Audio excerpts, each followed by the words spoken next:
I want to put the statement by President Trump up on the screen. He says in a Truth Social post, "We have completed our very successful attack on the 3 nuclear sites in Iran, including Fordo, Natanz, and Esfahan.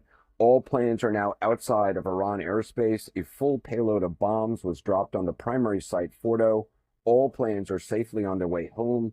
Congratulations to our great American warriors. There is not another military in the world that could have done this.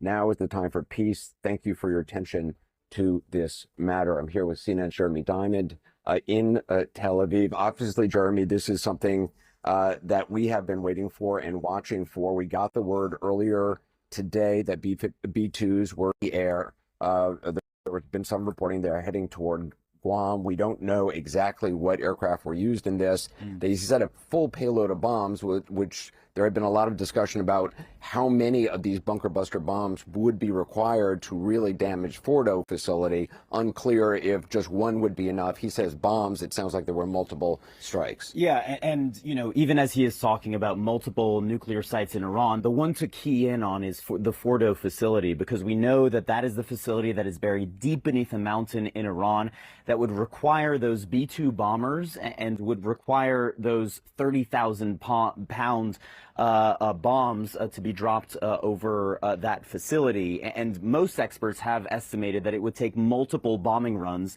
to actually get to the depth required to destroy that facility in Fordo. And it appears that the United States has now carried out that strike. The question, as you said, how many runs did it take? Were they able to destroy it completely? You know, we don't know that yet. We don't have that battle damage assessment that they need to. You should also point out the Natanz facility, according to the IAEA and others, that was damaged by Israeli authorities. That was damaged early on in Israel's actions against Iran. The exact level of damage was not clear. There were some initial reports that perhaps the damage was worse than it actually was. The electrical supply to the centrifuges at the Natanz facility were cut. That electrical supply was cut. I spoke to the head of the IAEA who said he believed that would have caused some of the centrifuges in that Natanz facility to spin out of control and probably go offline and be damaged. But again, it seemed like Fordo had not really been directly hit as far as we know. That's right. The Israelis had primarily focused their attention on the Natanz facility. We know that they had done extensive damage to the above ground facilities, some damage to the below ground facilities, and then as well some damage to Isfahan as well, although they left a lot of that untouched. Some of that, according to experts who I've spoken to, may stem from the risk of radiation that could stem from, you know, if you hit that facility very hard. The Fordo facility, they didn't seem to really strike that, the Israelis themselves, and that reflected the fact that they knew that in order to actually get to that facility, you would need those GBU-57s, which are those enormous 30,000-pound bunker-busting bombs. Which, by the way, have never actually been used in combat, and certainly not in a situation like this. That's right. I mean, the United States has used a lesser bomb known as the mother of all bombs, which is in Afghanistan. That bomb is actually not the mother of all bombs if you consider the GBU-57, because it is smaller than this 30,000-pound bunker-busting bomb, which would, every expert has said, would be the bomb that you would use for the Fordo facility.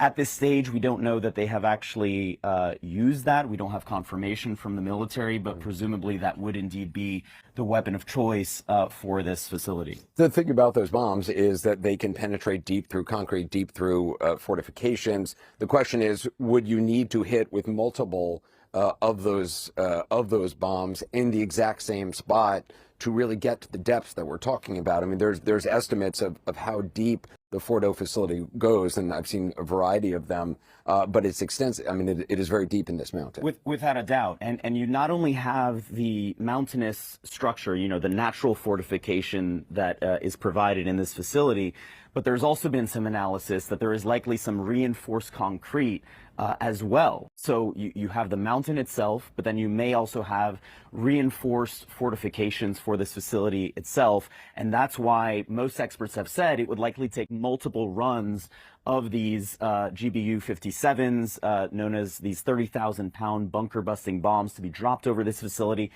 I do think that it is interesting that we are also talking about U.S. strikes, according to the president, on these two other nuclear facilities as well.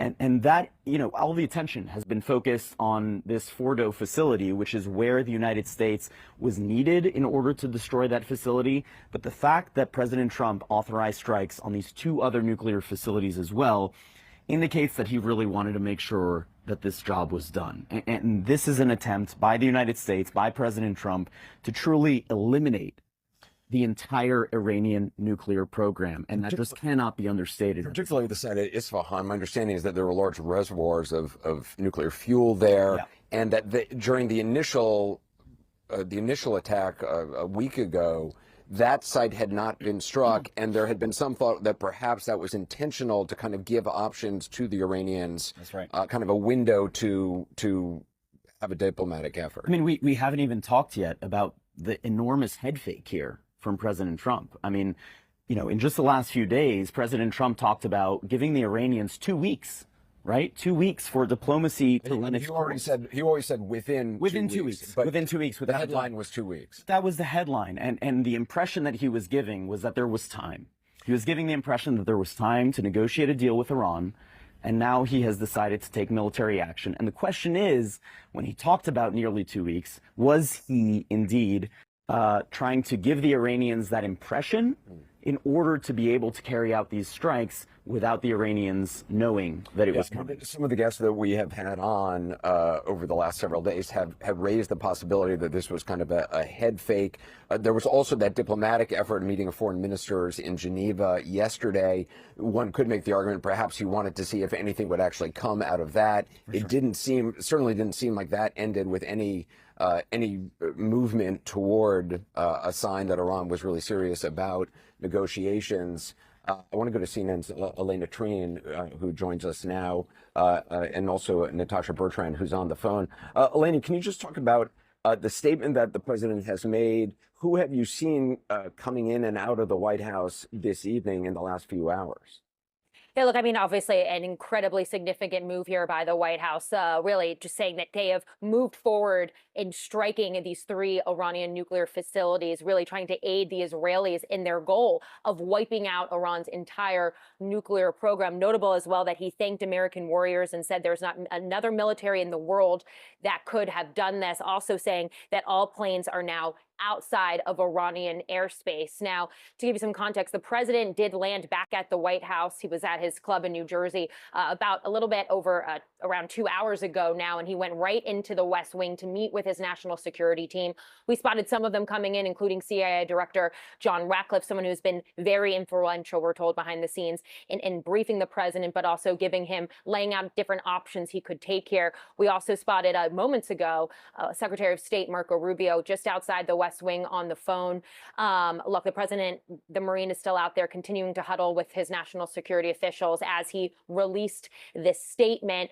But I think we can't understate how big of a move this is, especially as we know that the president, I had been told repeatedly in my conversations this week with White House officials, really struggling with this decision of whether or not to move forward with U.S. strikes or just continue to try and see if there could be some diplomatic solution.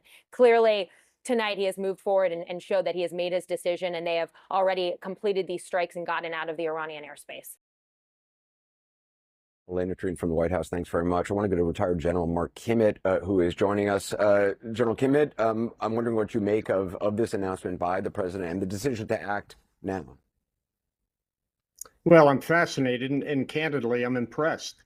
I never really could understand what the 2-week pause meant or what it was for. What was left to negotiate? What were we going to expect the Iranians to offer?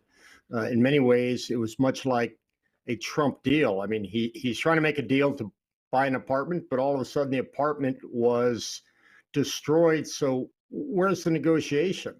So I think the use of deception and trickery in this case, first of all, was successful, but second of all, saved the potential loss of American lives.